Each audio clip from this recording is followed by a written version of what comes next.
வடக்கு, கிழக்கு, வடமத்திய மற்றும் ஊவா மாகாணங்களிலும் அத்துடன் நுவரெலியா மற்றும் மாத்தளை மாவட்டங்களிலும் இடைக்கிடையே மழை பெய்யக்கூடும் என சிரேஷ்ட வானிலை அதிகாரியும் ஊடகவியலாளருமான முகமது சாலிஹின் தெரிவித்துள்ளார். மேலும் சப்ரகமுவ மற்றும் மேல் மாகாணங்களின் பல இடங்களிலும் அத்துடன் காலி மற்றும் மாத்தறை மாவட்டங்களின் பல இடங்களிலும் பிற்பகல் 2 மணிக்கு பின்னர் மழை அல்லது இடியுடன் கூடிய மழை பெய்யக்கூடும் எனவும் இப்பிராந்தியங்களின் சில இடங்களில் 50 மில்லிமீட்டரிலும் கூடிய ஓரளவு பலத்த மழை பெய்யக்கூடும் என்றும் மத்திய மற்றும் சப்ரகமுவ மாகாணங்களின் சில இடங்களிலும் அத்துடன் காலி, மாத்தறை மற்றும் பதுளை மாவட்டங்களிலும் அதிகாலை வேளையில் பனிமூட்டம் காணப்படும் எனவும் பலத்த காற்றும் மின்னல் தாக்கங்களும் ஏற்படக்கூடிய சந்தர்ப்பங்களில் பொதுமக்கள் அவதானத்தோடு செயற்படுமாறு கூறியுள்ளார். மேலும் பொத்துவில் தொடக்கம் மட்டக்களப்பு ஊடாக திருகோணமலை வரையான கடல் பிராந்தியங்களின் பல இடங்களில் மழை பெய்யக்கூடும் என்றும் நாட்டை சூழ உள்ள ஏனைய கடல் பிராந்தியங்களின் சில இடங்களில்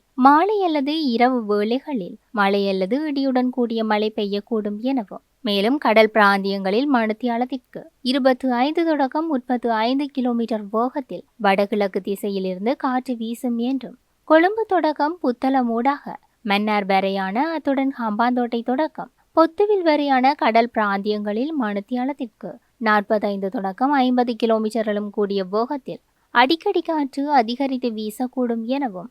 இவ்வாறான சந்தர்ப்பங்களில் இக்கடல் பிராந்தியங்கள் ஓரளவு கொந்தளிப்பாக காணப்படும் எனவும் ஆனால் இடியுடன் கூடிய மழை பெய்கின்ற சந்தர்ப்பங்களில் பலத்த காற்று வீசுவதுடன் அவ்வேளைகளில் கடல் பிராந்தியங்கள் தற்காலிகமாக மிகவும் கொந்தளிப்பான நிலையில் காணப்படும் எனவும் சிரேஷ்ட வானிலை அதிகாரியும் ஊடகவியலாளருமான முகமது சாலிஹின் தெரிவித்துள்ளார்.